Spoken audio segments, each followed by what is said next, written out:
கர்த்தருடைய நல்ல நாமம் மகிமைப்படுவதாக. ஆண்டவர் ரட்சகருமாகிய இயேசு கிறிஸ்துவின் விலையேற பெற்ற நல்ல நாமத்திலே உங்களுக்கு அன்பின் வாழ்த்துக்களை தெரிவித்துக் கொள்கிறேன்.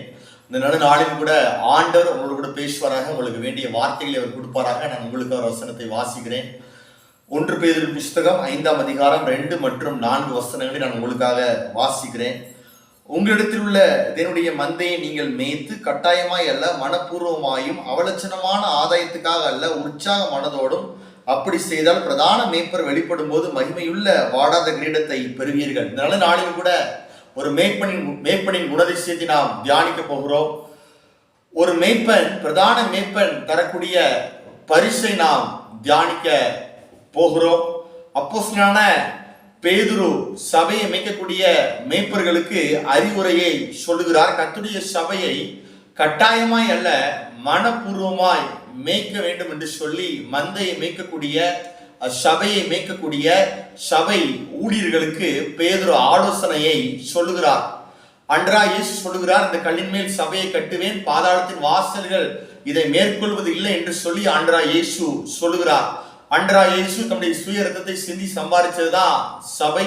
சபை என்றால் வெளியே அழைக்கப்பட்டவர்களின் கூட்டம் என்று சொல்லி அர்த்தம், பரிசுத்தவான்களின் கூட்டம் என்று சொல்லி அர்த்தம். அன்றாய் இயேசு சபைக்காக மனப்பூர்வமாய் இரத்தத்தை அவர் சிந்தினார். அதுபோல மந்தையை மேய்க்கக்கூடிய மேய்ப்பர்கள், சபை ஊழியர்கள் சபையை மனப்பூர்வமாக மேய்க்க வேண்டும் என்று பேதுரு பக்தன் சொல்லுகிறான். கர்த்தருடைய வேலையை அசதியாய் செய்கிறவன் சபிக்கப்பட்டவனாய் இருப்பான் என்று சொல்லி வேதம் சொல்லுகிறது. கர்த்தருடைய ஊழியத்தை மனப்பூர்வமாய் செய்ய வேண்டும். சபையை மேய்க்கக்கூடிய சபை மேய்ப்பர்கள், சபை ஊழியர்கள் சபையை மனப்பூர்வமாய் மேய்க்க வேண்டும். ஆண்டவர் தம்மை நம்பி கொடுத்த அந்த ஆத்துமாக்களுக்காக உத்தரவாதம் எடுத்து மனப்பூர்வமாய் முழு உள்ளத்தோடு முழு பலத்தோடு கர்த்தர் அவர்கள் கையில் கொடுத்த அந்த ஆத்துமாக்களுக்கு உக்கிரானக்காரனா இருந்து கர்த்தருடைய ஊழியத்தை முழு மனதோடு மனப்பூர்வமாய் செய்ய வேண்டும் என்று சொல்லி பேதுரு பக்தன் இங்கு சொல்லுகிறான். அதே நேரத்துல உற்சாகத்தோடு மந்தையை மேய்க்க வேண்டும் என்றும் பேதுரு சொல்லுகிறான். மாம்சமோ பலவீனம் உள்ளது, ஆவியோ உற்சாகமானது. ஆவியினாலே சரீரத்தின் செய்கைகளை நீங்கள் அழித்தீர்கள் என்று சொன்னால் பிழைப்பீர்கள் என்று சொல்லி வேதம் சொல்லுகிறது. எவர்கள் தேவனுடைய ஆவியினாலே நடத்தப்படுகிறார்களோ அவர்களே தேவனுடைய புத்திரர் என்று சொல்லி அழைக்கப்படுகிறார்கள்.